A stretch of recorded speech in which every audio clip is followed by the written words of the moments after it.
Samy misy afatra mafonja ho antsika ireo tenin'Andriamanitra novakiana androany a. Sakafo avokoa moa zany izy ireo. Dia hoanisika tsara mihitsy a, hahabotrabotra ny fiainam-panahintsika sy ny fitondran-tenantsika. Dia samy andraisana fampianarana vaky ny voalohany sy ny faharoa. Ny eo amin'ny bokin'ny mpanjaka androany dia ny tokanana amin'ny taimpoly.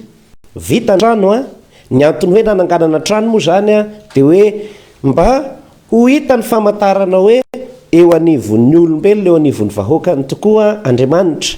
Fa sy Andriamanitra tadiavina lavitra fa Andriamanitra miara-miaina amintsika. Dia nanangana an'io trano io.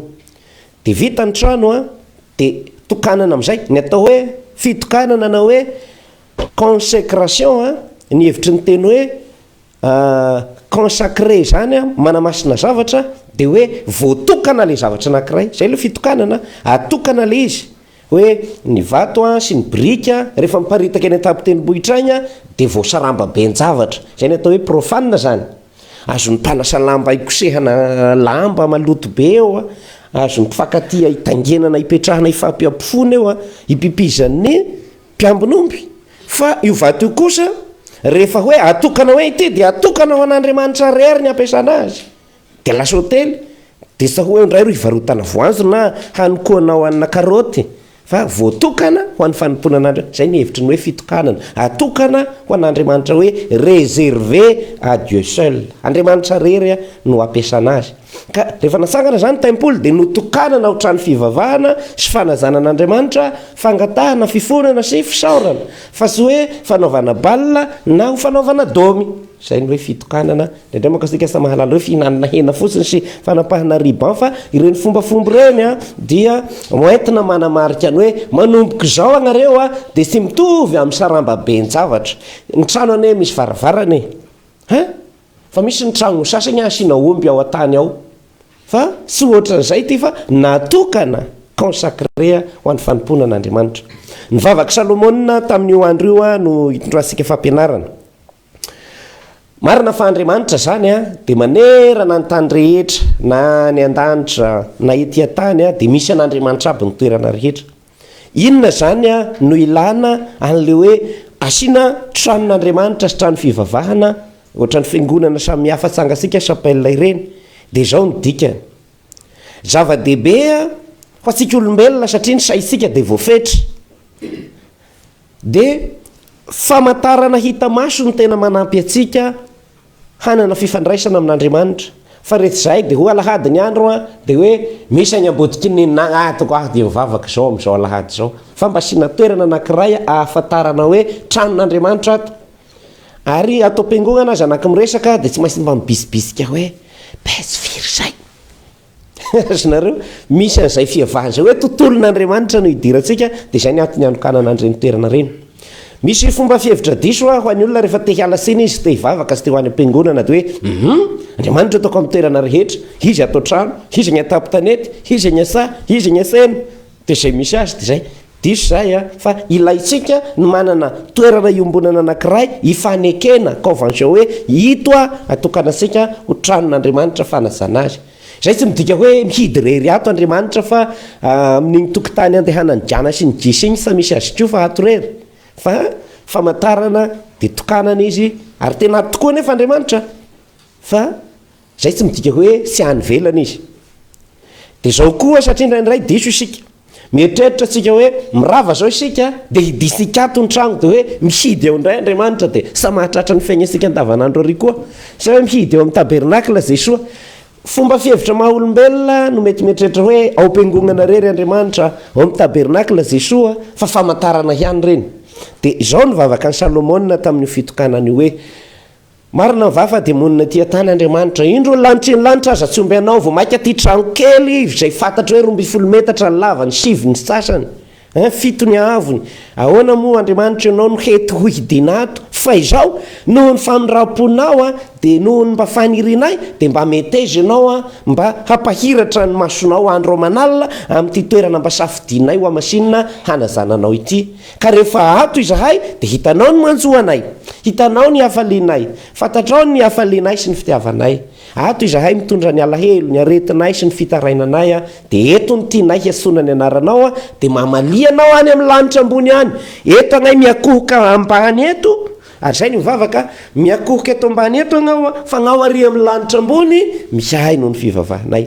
Ka sika sy ametraka hoe zany Andriamanitra ve amin'ny lanitra ambony sa amin'ny tany ambany sa tena hoe manerana ny zavatra rehetra dia feno azy aby ny rivotra ry abakabaka sa ao amin'ny tabernakla fotsiny izy sa atao am-piangonana fotsiny. Famantarana ireny ilaina. Tsika afaka miasa an'Andriamanitra amin'ny toerana rehetra. Ary Jesosy miteny an'izany amin'ny resaka ny amin'ilay vehivavy Samaritana hoe satria ny olona mifanditra ny manaraka fivavahan-drazana manompa an'Andriamanitra amina tendrombohitra samihafa. Ny Samaritana zao any Garizima dia nijodiny ray efa manana ny taimpoly hoe agnaigana taimpoly hoe nijody miteny any Jerosalema sy maintsy vavahana, ny Samaritana miteny eo amin'ny tendrombohitra ry fa i Jesosy mamehy an'izay rehetra izay manao conclusion izy hoe raha vehivavy avy ny andro ary efa tonga sahady aza hivavahany mpivavaka marina amin'Andriamanitra amin'ny fanahy sy fahamarinana. Dikany hoe fanahy sy fahamarinana dia zao ny mivavaka amin'ny fanahy izany sy hoe ao anaty fanahy no mivavaka sy dia izay ny heviny fa mivavaka amin'ny fanahy izany dia le tena hoe tonga amin'le tena votoatiny atao hoe fivavahana hoe Andriamanitra zany sy natao fitaovana materiel kirakira isika dia batany eto dia apetraka eto dia ndao findrerindray Andriamanitra fa fanahy izy. Dia ao anatin'ny fanahy ianao le fanazana tena izy an'Andriamanitra dia le fonao tena manaza an'Andriamanitra ny zava-dehibe naizanaiza toerana anazanao azy. Izay nefa sy manafoana ny mahazava-dehibe ny fisiana taimpoly na sanctuaire toeram-pivavahana fa ianao fotsiny mila mahalala hoe eto no anazako an'Andriamanitra. Ao amin'ny Salamo be dehibe ny fiderana ny mahazava-dehibe ny io taimpoly sy toerana anazana an'Andriamanitra io.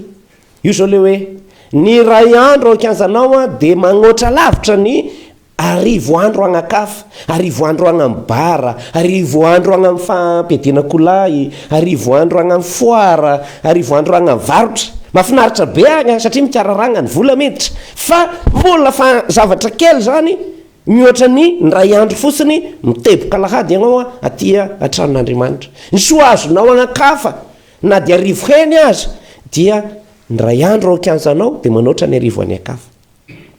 Dia jereo tsara amin'ireny fiangonana ireny ny dondozy aza mitady toerana agnam-piangonana agny amin'ny tilikambo ny domoina voromailala tena mahafinaritra azy makagny ao amin'ny tranon'Andriamanitra dia isika ve dia dala izay lazain'ira hoe ny fody mahita fonenana ny sidisidina mahita izay akany dia izaho koa mba ho ao an-tranonao zavatra iray lohanao honina lalandava ao an-tranon'ny tompo.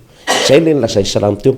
Ny amarana anazy eo amin'ny evanjelika atsika fampianarana dia ity hoe ny fomba ndrazana atakalon'ny olona didin'Andriamanitra.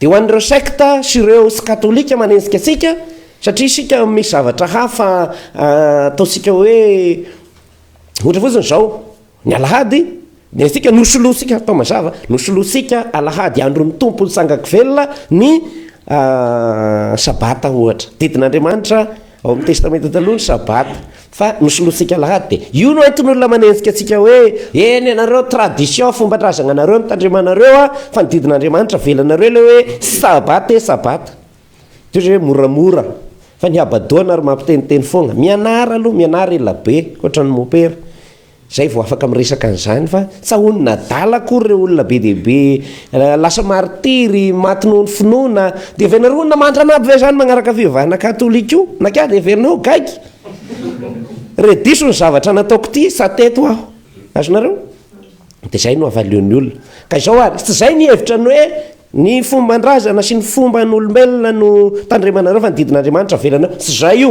fa zao jereo tsara ny didin'Andriamanitra raha fitinina ny tena votoatiny dia hoe zao tiavo amin'ny fonao manontolo Andriamanitra tiavo namanao tahaka ny tenanao zay no atao hoe essence ny atao hoe essence zany dia ny zavatra tena manandanja indrindra ao amin'ny zavatra anankiray io no atao hoe essence azontsika ny teny hoe essentiel qui conduit au ciel zany hoe ny zavatra tena manandanja mitondra ny an-danitra dia io votoatiny didy io dia mba ho fitiavana n'Andriamanitra ny fonao manontolo dia norarana Israely sy hifampikasika amin'ny hafa firenena sao hifindrany fanimpony sampy dia voatarika any amina zavatra fa mampanalavitra an'Andriamanitra ka norarana mihitsy tao amin'ny baiboliny hoe sy mahazo manambady vahiny fa ny samy Israelita ihany no fanambady. Zay ny lalàna. Rehefa tany am-pahababoana amin'izay zareo dia le tena olona manam-pinoana dia mahalala ny votoatiny didiko hoe mba hitiavako an'Andriamanitra ary sy hanom-poko Andriamanitra hafa no sy hifampitakosinyako amin'ny olo-kafa satria rehefa miresaka amin'irany aho sao dia ampianaran'ny fivavahana diso na zavatra hafa dia dia mba nasiana famantarana zay eto ivelany hoe rehefa avy ny fampiresaka na ny fanihona tamin'olona spino izay mety hitarika ny fonao hanadino an'Andriamanitra dia mba misasa tagnana anao hoe hadinio koa agny raha niresaka mitarika ahy amin'ny hevi-diso ray zay ne ny hevitra n'le manasa tanana fa sy hoe rano hoe savony dia ateo anina servieta lasa mijanona amin'ilay zavatra eto velany ray le olona hoe misasa tagnana nefa ny hevitra hoe misasa tagnana dia hoe hadinio koa agny raha niresaka mampangalavitra an'Andriamanitra reny hevitra mitarika ahy hanota reny zay ny tanjona ny didy dia nen'le olona igny zavatra ivelany igny no tandremana fa hadiny le essentiel kikondiossel fa ny accessoire zay mahatonga anao hisasoara zany hoe hipetraka iboretaka eo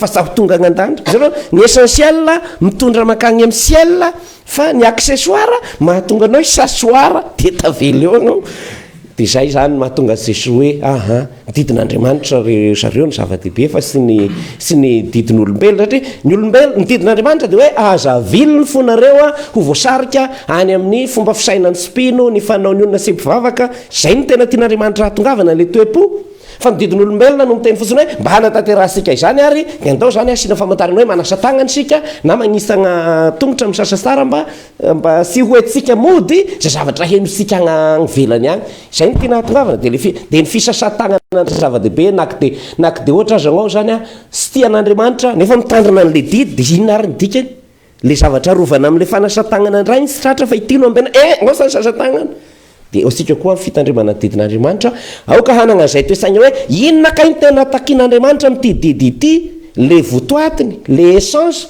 fa naindrany asika le fomba hoentina mahatratra azy zay azo ovaovana no iraketasika fo dia hadino ny aton-zavatra dia mahatiatoko